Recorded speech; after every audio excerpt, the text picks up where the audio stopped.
جب ہم اپنے پورے وجود کے ساتھ جھکیں گے۔ وہ اقبال نے کہا کہ افلاک سے آتا ہے نالوں کا جواب آخر، افلاک سے آتا ہے نالوں کا جواب آخر، اٹھتے ہیں حجاب آخر، کرتے ہیں خطاب آخر۔ کہ ہم اگر اللہ کے سامنے روئیں گے تو اللہ کی طرف سے جواب آئے گا، اور اقبال کہتے ہیں کہ اٹھتے ہیں حجاب آخر، کرتے ہیں خطاب آخر۔ اللہ تعالیٰ خطاب کرتا ہے پھر بندوں کے ساتھ، اور یہ حدیث کا بھی مفہوم ہے۔ چنانچہ حضور نبی کریم صلی اللہ علیہ وسلم نے ارشاد فرمایا، اور حدیث قدسی ہے، کہ اللہ تعالیٰ فرماتا ہے کہ میں نے نماز کو اور سورہ فاتحہ کو اپنے اور اپنے بندوں کے درمیان آدھا آدھا تقسیم کیا ہوا ہے۔ چنانچہ جب بندہ کہتا ہے الحمدللہ رب العالمین، تو اللہ جواب میں کہتا ہے حمیدنی عبدی، میرے بندے نے میری تعریف کی۔ یہ اللہ کی طرف سے پہلی آیت کا جواب آ گیا۔ ہم نے کہا الحمدللہ رب العالمین، تو جواب آتا ہے، اللہ کہتا ہے حمیدنی عبدی۔ ہم کہتے ہیں الرحمن الرحیم، تو اللہ جواب میں ارشاد فرماتا ہے مجدنی عبدی، میرا بندہ میری بزرگی بیان کر رہا ہے۔ جو ہم سورہ فاتحہ کی ایک ایک آیت کر کے پڑھتے چلے جاتے ہیں، اللہ کی طرف سے جواب آتا چلا جاتا ہے۔ لیکن میرے عزیزو دوستو، ایسی نماز کہ ہم اللہ سے لینے والے بن جائیں کیسی ہوگی؟ اس کے لیے نماز کی کچھ شرائط ہیں۔ شرائط کا تعلق ہمارے ظاہر کے ساتھ بھی ہے، شرائط کا تعلق ہمارے باطن کے ساتھ بھی ہے۔ ظاہری شرائط 7 ہیں۔ جی، ظاہری شرائط، ادھر میری طرف توجہ کریں، ظاہری شرائط 7 ہیں۔ 6 بھی کہا گیا، 5 بھی کہا گیا، لیکن وہ تفصیلی شرائط 7 ہیں۔ نماز کی تفصیلی شرائط 7 ہیں ظاہری، اور نماز کی کچھ باطنی شرائط بھی ہیں۔ نماز کی باطنی شرائط 3 ہیں۔ نماز کی ظاہری شرائط کیا ہیں؟ ان میں سے نمبر 1 ہے طہارت۔ طہارت کے ضمن میں 3 چیزیں، نمبر 1 بدن کا پاک ہونا، نمبر 2 کپڑوں کا پاک ہونا، نمبر 3 جگہ کا پاک ہونا۔ یہ چیز ہے طہارت۔ چنانچہ اللہ تعالیٰ قرآن پاک میں ارشاد فرماتا ہے، یا ایھا الذین آمنوا اذا قمتم، جب تم میں سے کوئی آدمی نماز کا ارادہ کرے تو اسے چاہیے کہ فاغسلوا وجوہکم وایدیکم الی المرافق وامسحوا برؤوسکم وارجلکم الی الکعبین۔ اس آیت مبارکہ میں وضو کے یعنی طہارت کے 4 فرائض بیان کر دیے۔ لہذا پہلی شرط طہارت، بدن پاک ہو یعنی ہمارا وضو ہو، اور اگر ہم پر غسل ہے تو غسل سے ہم فارغ ہو چکے ہوں۔ نمبر 2 کپڑے پاک ہوں، یعنی کپڑوں پر کوئی ظاہری نجاست نہ لگی ہو، اور نمبر 3 جگہ پاک ہو۔ یہ طہارت کے ضمن میں 3 چیزیں۔ چنانچہ نماز کی پہلی شرط ہوگی پاکیزگی و طہارت۔ اللہ تعالیٰ قرآن پاک میں ارشاد فرماتا ہے، یا بنی آدم خذوا زینتکم عند کل مسجد، اے اولاد آدم، تم پر نماز کے وقت اپنا لباس یعنی زینت کو پاک اور صاف رکھ کر پہننا یہ ضروری ہے۔ خذوا زینتکم، یہ سورہ اعراف ہے۔ نماز کی یہ پہلی شرط میں نے عرض کر دی طہارت، اور اس کے ضمن میں 3 چیزیں۔ نماز کی دوسری شرط ہے ستر۔ بھائیو عزیزو دوستو، یہ بڑی اہم بات ہے، اور اس کی طرف ہماری توجہ بھی کم ہے، اور ہم اس میں بڑی سستی کر دیتے ہیں۔ میں آپ حضرات کی خدمت میں عرض کر دیتا ہوں کہ ستر عورت سے مراد کیا ہے۔ ستر کے ضمن میں ایک تو وہ حکم ہے جو مردوں کے لیے ہے اور ایک وہ حکم ہے جو عورتوں کے لیے ہے۔ چنانچہ جتنے احباب بیٹھے ہوئے ہیں ان کی خدمت میں گزارش ہے کہ ہم مردوں نے تو سن لیا کہ سطر کا حکم کیا ہے، عورتوں کو کون سنائے گا؟ کیوں جی؟ ابھی آپ یہاں سے سطر کا حکم سن کر جائیں گے تو گھر میں بیٹھی مستورات تک کون پہنچائے گا؟ چنانچہ اگر آپ سن رہے ہیں تو آپ کی یہ ذمہ داری ہے کہ گھر میں بیٹھی مستورات کو بھی یہ مسائل بتائے جائیں۔ ہمارے حضور نبی کریم صلی اللہ علیہ وسلم کی امت کا نصف، بلکہ نصف سے بھی زیادہ عورتوں اور بچوں کی شکل میں گھروں میں ہے۔ مرد حضرات تو مسجد میں آتے ہیں، بات سنتے ہیں، خطبات سنتے ہیں، لیکن عورتوں تک بات نہیں پہنچتی یا کم پہنچتی ہے۔ گھر کے مردوں کے یہ ذمہ ہے کہ وہ گھر کے اندر تعلیم کا حلقہ لگائیں اور اس میں ان باتوں کا تذکرہ کریں۔ چنانچہ مرد کا سطر کیا ہے؟ ناف سے لے کر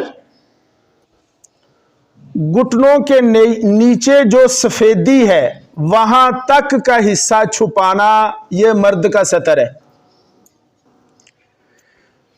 ناف سے لے کر یہ جو ہمارے گھٹنے ہیں یہ سیاہ ہوتے ہیں، ان کے نیچے پھر سفیدی شروع ہو جاتی ہے، اس سفیدی تک کا چھپانا، اس سارے ایریے میں، اس میں جناب آگے ناف اور اس کے مساوی پیچھے پیٹھ تک سارا حصہ، پھر اس کے نیچے کولے بھی اس میں آ گئے، شرمگاہ بھی اس میں آ گئی، اور گھٹنوں سے نیچے جہاں تک سفیدی ہے وہاں تک۔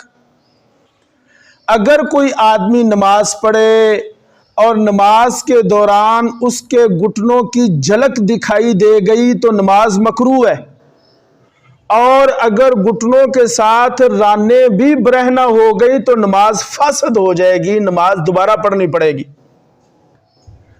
اسی طرح یہ جو اوپر ناف ہے یہ پیچھے کی طرف، آج کل چونکہ فیشن ہو گیا یہ پتلون، یا اسی طرح یہ جو نوجوان لڑکے ہیں وہ شارٹس پہنتے ہیں، وہ جب سجدے میں جاتے ہیں تو پیچھے سے برہنہ ہو رہے ہوتے ہیں، نماز نہیں ہوتی بھائی۔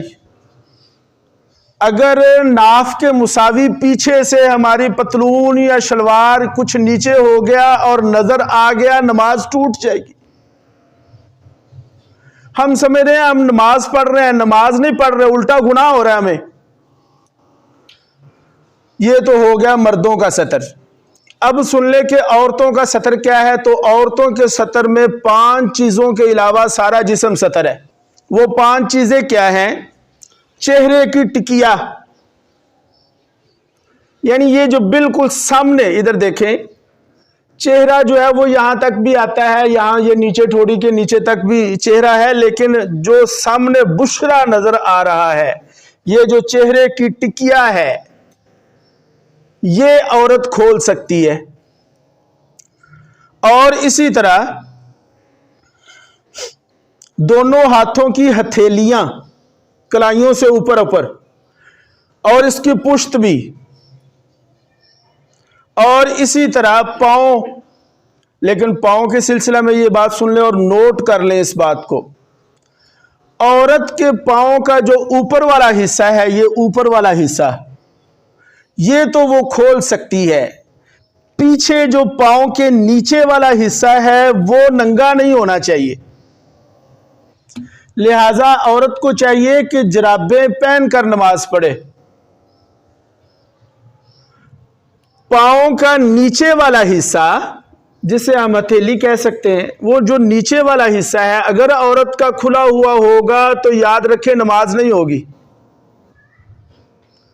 اسی طرح عورت کے لیے یہ ہے، بال کھلے رہ گئے یا کوئی بال برہنہ ہو گئے اور اتنی دیر کہ ہم 3 دفعہ سبحان ربی الاعلی کہہ سکیں، اتنی دیر بال کھلے رہے، نماز ٹوٹ جائے گی۔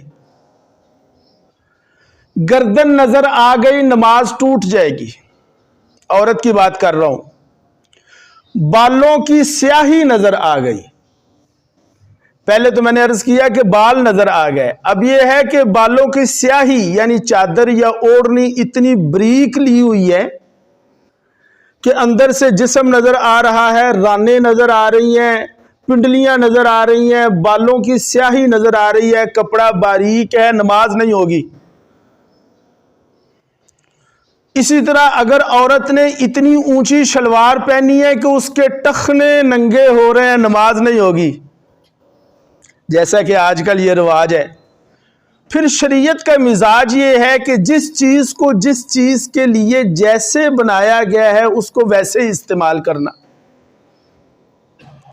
لہذا اگر کوئی شخص الٹی قمیض پہن کر نماز پڑھے گا، نماز نہیں ہوگی، کیونکہ اس کو درزی نے بنایا سیدھا ہے۔ الٹا پجامہ پہن کر نماز پڑھے گا، نماز نہیں ہوگی۔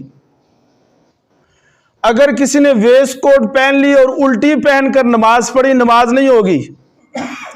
یہ جو ہمارے بازو ہیں اگر تو ویسے درزی نے بنائے ہی اتنے ہیں تو پھر تو نہیں، لیکن اگر اس نے پورے بنائے ہیں تو بازوؤں کو اوپر کر کے نماز پڑھنا، نماز نہیں ہوگی۔ شلوار کو اوپر سے فولڈ کرنا اور پینٹ کو نیچے سے فولڈ کرنا، اگر ایسا کریں گے نماز نہیں ہوگی۔ یہ مسائل ہیں سطر کے، ان کی طرف ہماری توجہ ہی نہیں ہے۔ اتنا چست لباس پہننا، ٹائٹ لباس پہننا کہ جناب جسم کے اعضاء واضح ہو رہے ہو، نماز نہیں ہوتی۔ لیکن چونکہ آج کل پتلون کا رواج ہے، اگر ڈھیلی ڈالی پتلون پہنی ہوئی یعنی جس سے وہ اعضاء ظاہر نہیں ہو رہا ہے، پھر تو اجازت دی جا سکتی ہے۔ لیکن اگر پینٹ پتلون اتنی ٹائٹ پہنی ہوئی ہے کہ وہ جناب جسم کے ساتھ ایسے جڑی ہوئی ہے اور اعضاء بھی نظر آ رہے ہیں، ان کی حیت مشابت بھی واضح ہو رہی ہے، نماز نہیں ہوتی۔ اچھا جی، نماز کی تیسری شرط، نماز کی تیسری شرط ہے پابندی وقت۔ کیا جی؟ نماز کو اس کے وقت میں ادا کرنا۔ لہذا اوقات بھی میں آپ کو بتا دیتا ہوں کہ ہر نماز کا وقت کیا ہے۔ دیکھیں، نماز کی دو حدودیں ہیں، وقت کے سلسلہ میں نماز کی دو حدودیں ہیں، ایک ابتدائی وقت اور ایک انتہائی وقت۔ ابتدائی وقت سے پہلے بھی نماز نہیں پڑھنی، انتہائی وقت کے بعد بھی نماز نہیں پڑھنی۔ ابتدائی اور انتہائی وقت کے جو درمیان کا پیریڈ ہے، اس میں ہم نے وہ وقتی نماز ہوگی۔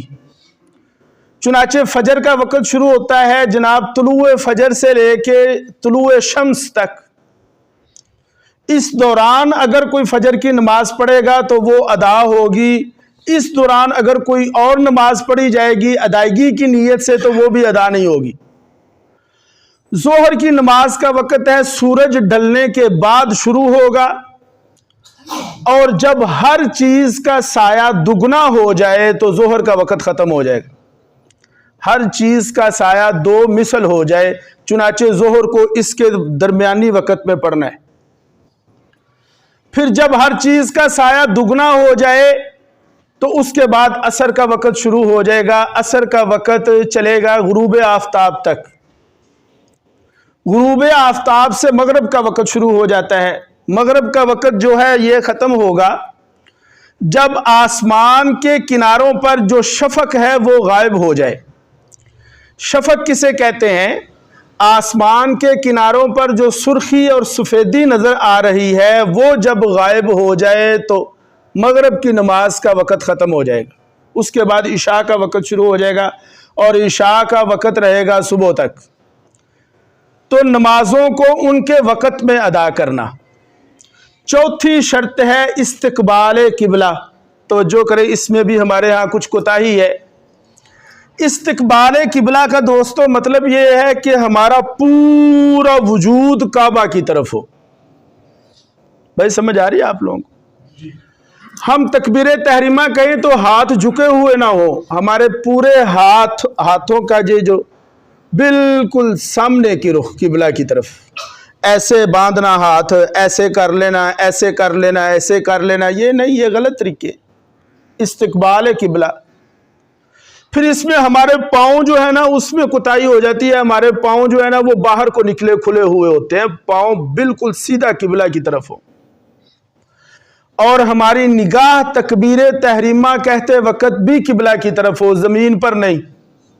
اللہ تعالیٰ قرآن پاک میں ارشاد فرماتا ہے فَوَلِّ وَجْهَكَ شَطْرَ الْمَسْجِدِ الْحَرَامِ، تمہیں یہ چاہیے کہ تم مسجد حرام کی طرف منہ کرو، لہذا یہ ہے استقبال قبلہ۔ پانچویں اس کے لیے شرط نیت۔ آپ جانتے ہیں کہ تمام اعمال کی بنیاد اور تمام اعمال کا دار و مدار نیت پر ہے۔ یہ تو میں نے آپ کو بیان کر دی ظاہری اس کی ساری شرائط، نماز کی قبولیت کی ظاہری شرائط۔ تین شرائط باطنی ہیں، وہ بھی مختصراً سن لیں۔ نمبر 1 توجہ۔ کیا جی؟ کیا؟ پورے وجود کے ساتھ، دھیان کے ساتھ اللہ کی طرف متوجہ ہونا۔ نمبر 2 خشوع۔ چنانچہ خشوع کے بارے میں حکم یہ ہے، بیان القرآن میں لکھا گیا کہ خشوع اگرچہ ادائے صلاۃ کے لیے شرط اور موقوف علیہ نہیں ہے، لیکن خشوع قبولیت صلاۃ کے لیے شرط ہے۔ خشوع کے بغیر نماز تو ادا ہو جائے گی، خشوع کے بغیر نماز قبول نہیں ہوگی۔ پھر اس میں یہ مسئلہ ہے کہ نماز ادا کہاں کرنی ہے، یہ بھی بڑا اہم مسئلہ ہے۔ مردوں کے لیے یہ ہے کہ نماز مسجد میں آ کر ادا کریں، اور عورتیں جو ہیں وہ گھر میں ادا کریں۔ یہاں ضمناً یہ بھی سن لیں کہ مسجد سے مراد کون سی مسجد ہے، تو نوٹ کریں اس بات کو کہ مرد کے لیے حکم یہ ہے کہ وہ مسجد میں آ کر نماز ادا کرے، لہذا مسجد سے مراد اپنے محلہ کی مسجد، اپنے محلہ کی مسجد۔ علماء نے لکھا کہ ایک شخص ایسا ہے وہ یہ دیکھتا ہے کہ محلے کی مسجد میں چند لوگ ہوتے ہیں، اور دوسری بڑی دور جو مسجد ہے اس مسجد میں بہت بڑا مجمع ہوتا ہے۔ وہ یہ سوچتا ہے کہ وہاں جا کر نماز پڑھوں، وہاں لوگ زیادہ ہوتے ہیں تو اجر زیادہ ہوگا۔ علماء نے لکھا غلط ہے۔ اپنے محلے کی مسجد کو چھوڑ کر دوسری مسجد میں جا کر نماز ادا کرنا یہ پسندیدہ نہیں۔ نوٹ کریں اس بات کو، یہ پسندیدہ نہیں ہے، بلکہ پسندیدہ عمل کیا ہے کہ تم اپنے محلے کی مسجد کو آباد کرو۔ اور آپ جانتے نہیں اس بات کو کہ اعتکاف کرنے والا محلے کی مسجد میں اعتکاف کرے، تراویح پڑھنے والا محلے کی مسجد میں تراویح پڑھے، اسی طرح نماز با جماعت پڑھنے والا بھی اپنے محلے کی مسجد میں، اور محلے کی مسجد کو آباد کرنا حق ہے۔ جو شخص نماز کی ادائیگی کے لیے محلے کی مسجد کو چھوڑ کر کسی اور مسجد میں جماعت کے ساتھ نماز پڑھے گا، وہ محلے کی مسجد کا حق کھا رہا ہے، حق غصب کر رہا ہے، اس کے ذمہ یہ حق ہوگا۔ اس بات کو نوٹ کریں ذرا۔ اللہ تعالیٰ سے دعا ہے اللہ کہے سنے پر عمل کی توفیق